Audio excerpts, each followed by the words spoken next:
लोकनियुक्त नगराध्यक्ष म्हणून सर्वसामान्य कुटुंबाचा तो अतिशय आर्थिक अडचणीत असलेला माणूस विक्रमी 5,500 मताच्या मताधिक्याने निवडून या ठिकाणी तुमच्या समोर आले.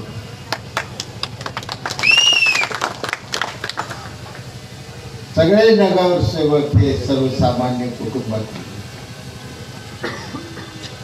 गणित या ठिकाणी कोणतं आम्ही मांडले नव्हतं, गणित आम्ही एवढंच मांडलेलो. त्या प्रभागातून निवडून आल्यानंतर त्या प्रभागाच्या जनतेचे प्रश्न कोण सोडवत, त्या जनतेची मनापासून 5 वर्ष सेवा कोण करले याचंच गणित मांडून आम्ही उमेदवारी देत चालतो. अनेकांच्या अडचणी असल्या तरी मी धीर देतो. निवडणूक फक्त पैशावर होत नसती, लढाई ही मनात होत असते.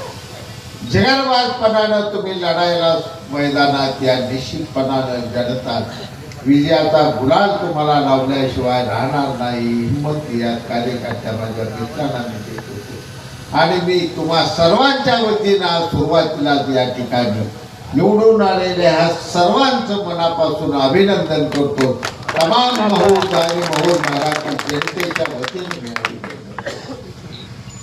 निवडणुका झाल्या, निवडणुका कशी झाले, कोण कुठं गेलं, कोण कुठं आले, हे सगळे चित्र तुम्हाला माहित आहे. पुन्हा काय सांगायची गरज नाही. माझा प्रश्न या ठिकाणी एवढाच होता की नेमकी निवडणूक आपण कशासाठी करायची, ह्या वाटा कशासाठी वाटप करायचं. तू 4 जागा घे, मला 4 जागा घे, तुला 4 जागा घे, काय यातून साध्य होणार? साध्य आपण यातून काय करू शकत नसतो. निवडणुका होतील, निवडणुका जातील, 4 माणसं निवडून येणार आहे, 4 माणसं पराभूत होणार आहे. गणित स्वातंत्र्यापासून आपण 1952 सालापासून या देशात बघत आलो. परंतु जी निवडणूक आपण करतो ते निवडणूक कशासाठी करायची, त्याचं ध्येय कोणतं असलं पाहिजे हे निश्चितपणानं जोपर्यंत आपण ठरवत नाही तोपर्यंत त्या निवडणुकीला कोणत्या अर्थ नाही. अनेकांनी आमच्या कुचेष्टा केल्या, अनेकांनी आमच्यावर टीका केली. निकाल आमचा लावला होता, अगोदर भविष्यकाळाने लावला होता.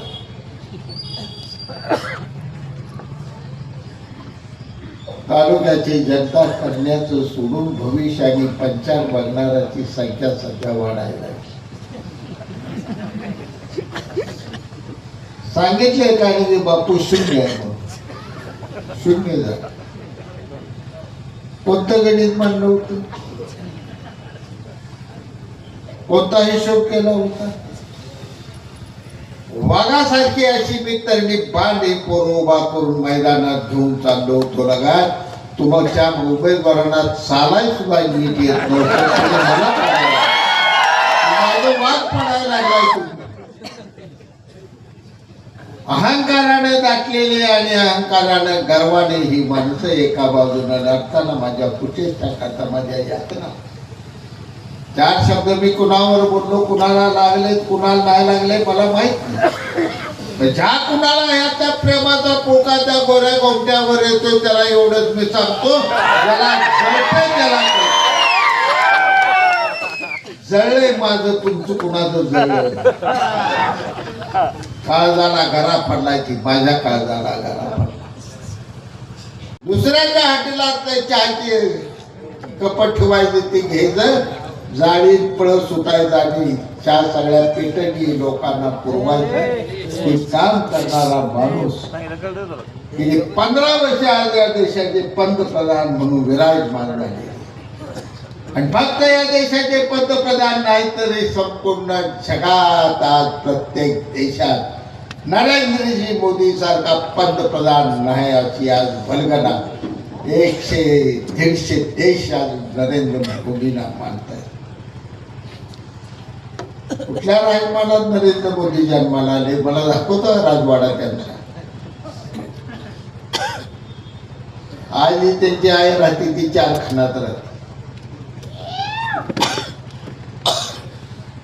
महाबळेश्वर डोंगरात जन्म घेतला, शेतीवाडी थोडी आहे, तिथं पावसात शेती पिकणार, जगायचं कसं म्हणून ठाण्याला गेल्यानंतर रिक्षा चालवायचं काम केलं.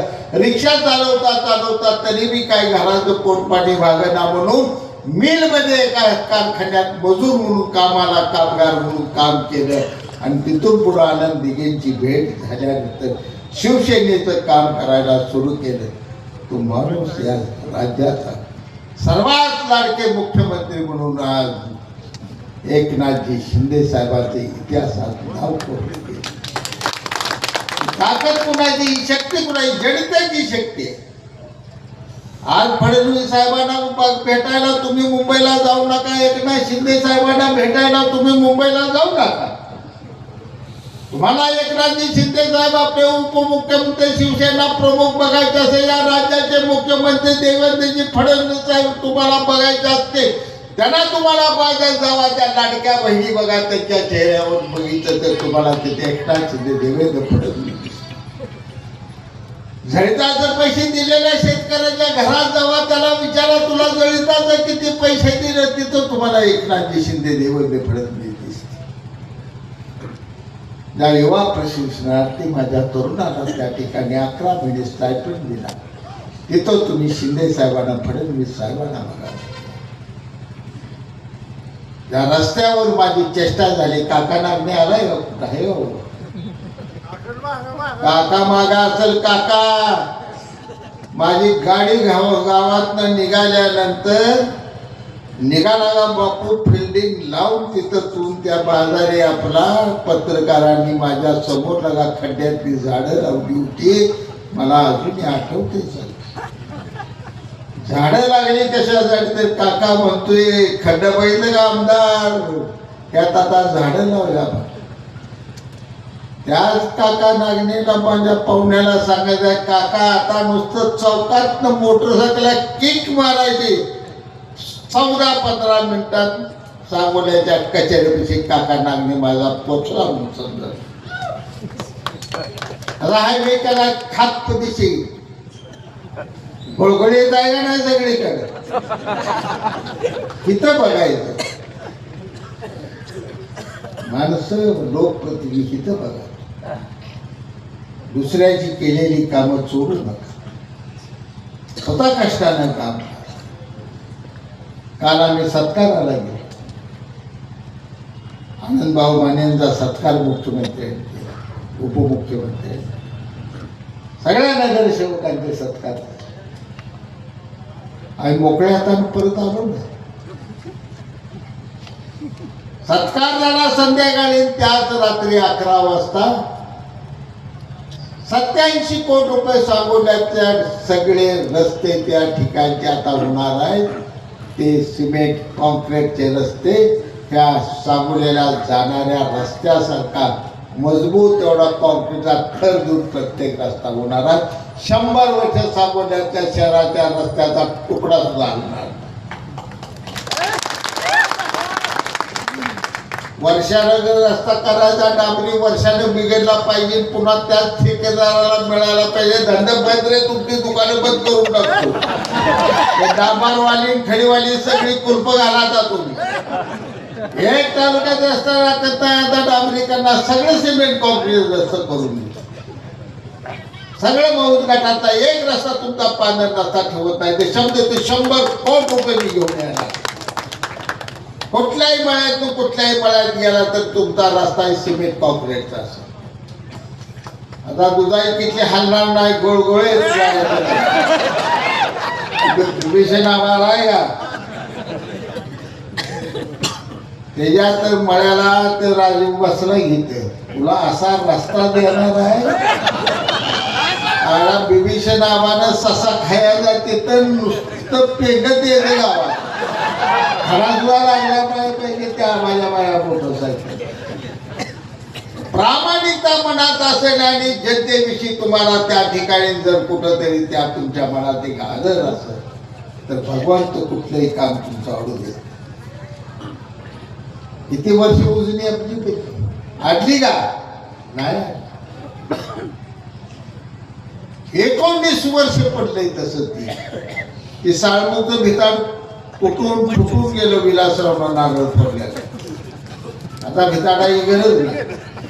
मी म्हणजे ही जागाच आपण शकू द्या, इकडे करायला नको. आणि तुम्हाला देवा शपथ अंबाबाई शपथ सांग नको रे म्हणलं, हे अपशकुनी जागा दिसते इथे, काय आपण आपला मेळ लागाय दिसत नाही. मी सरळ उपरीवून पाणी काढलं, नागरण खोऱ्यात असं काढत काढत काढत वर घेऊ.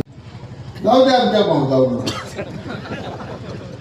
नाही मिळते मऊ देते सगळं होतं. वाल बिल निघतात, ते पाणी येते, काळजी करू नका. सगळं व्यवस्थित करायचं आहे आपल्या ना. आपल्या माणिक त्याचं पोरग योगेश चौगुलेच आपला काम करतो. कुठं कुठं वाल पाहिजे तर पाणी पाहिजे त्याला फोनवर सांगत जावं, सगळं वाल काढून देतो.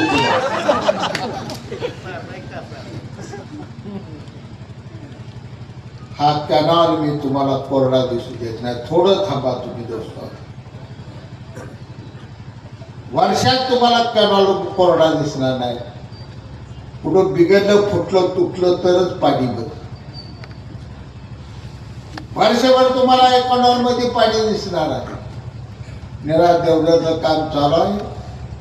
आपलं पाईपलाईनचं टेंडर 150 कोटी निघाले. रणजित नाही पराभव होऊ द्या त्या माणसाला. पाडलं तुम्ही, आम्हीच पाडलं त्या चांगल्या माणसाला. आमची जी गत केली ती त्याची गत. आधी त्याची केली, नंतर मागणं आमचा नंबर थांबला नाही. ती मानवती 1 TMC पाणी सांगोल्याला देणार म्हणजे देणार. आणि त्याचं टेंडर आता निघाले. ते जर पाईपलाईन पाणी आणून जर नेमकं कोळेगावच्या मागे टाकले एकदा ना कॅनॉल मध्ये, तुमचा कॅनॉलचा तळ तुम्हाला कवाच दिसत. जिद्दीला ज्यावेळी आपण पिटून उठतो त्यावेळी ही कामं होत असतात. माझं 70 वर्ष वय. गुडघा किती उभा राहिलो तरी वेदना किती आहे त्या मला माहिती. उद्या तुमचं मला सकाळी जरा थांबतो कुठलं, माझा फोटो काढतो. एक्सरे आहे का इथे? उद्या सकाळी काढायचं. सगळा हा माझ्या गुडघ्यात हाडाचा चुरा असा साठला. एवढा चोराने गेला, ऑपरेशन केलं. उद्याच बघूया मग मी सांगायला जातो. इतका चोरा घेऊन मी या गुडघ्यात फिरतोय हिंडतोय राबतोय. काय तर मी झोपलो नाही या आनंदमाने यायसाठी. भाऊ झोपत होतं 12 वाजता निघून जात पेकायचं. 11:30 भाऊ तास सुरू झालं. ते पप्पू जण वगैरे राहणार नाही. ती तर भाऊला सांगता बसवला का तुमच्यासाठी लागतो बाहुल्या. 4 वाजता येतो तू पाठवली खरंय का? सकाळी 10 वाजता समजा 3 महिने असं केलं मी. 3 महिने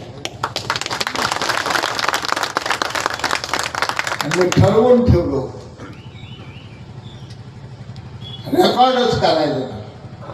गेल्या वेळी राणीताई माने, दुसऱ्या वेळी तिचा धर्मपती आनंदामाने. जाऊ द्या झाडू नाही. कोणच रेकॉर्डाला मोडत नाही. एका घरात 2 नगराध्यक्ष वडील नवरा बायको आणि का सूर्यचंद्र होत नाही. तुमचं काय तुम्ही रेकॉर्ड शाही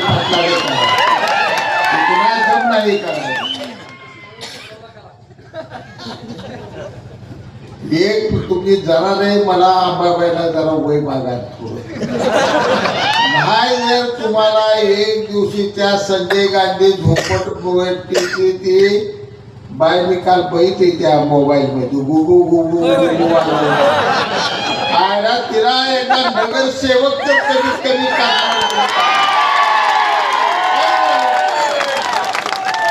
सकाळी ज्याच्यात दम आहे ते न उभा करते येईल माझ्याकडे. उद्या चिकमोदा वाड्यावर पैसे लावायचे. खाय का कोणात बोलावर 10 लाख 15 लाख खाय का पैसे. झोपडपट्टीचीच करून दाखवतो. जोडं तर नागराचे सुद्धा करून दिला. 10 तिला डेप्युटी रिटायर्ड कलेक्टर दे याडाने हिने अंगठा कुठं करायला तू सांगितल्यावर ते करेल. सर्वसामान्य जनतेला जोपर्यंत या देशाच्या सत्तेमध्ये आपण भागीदार करत नाही, त्याला या प्रवाहात घेऊन येत नाही, तोपर्यंत या लोकशाहीला कोणतंही मत नाही.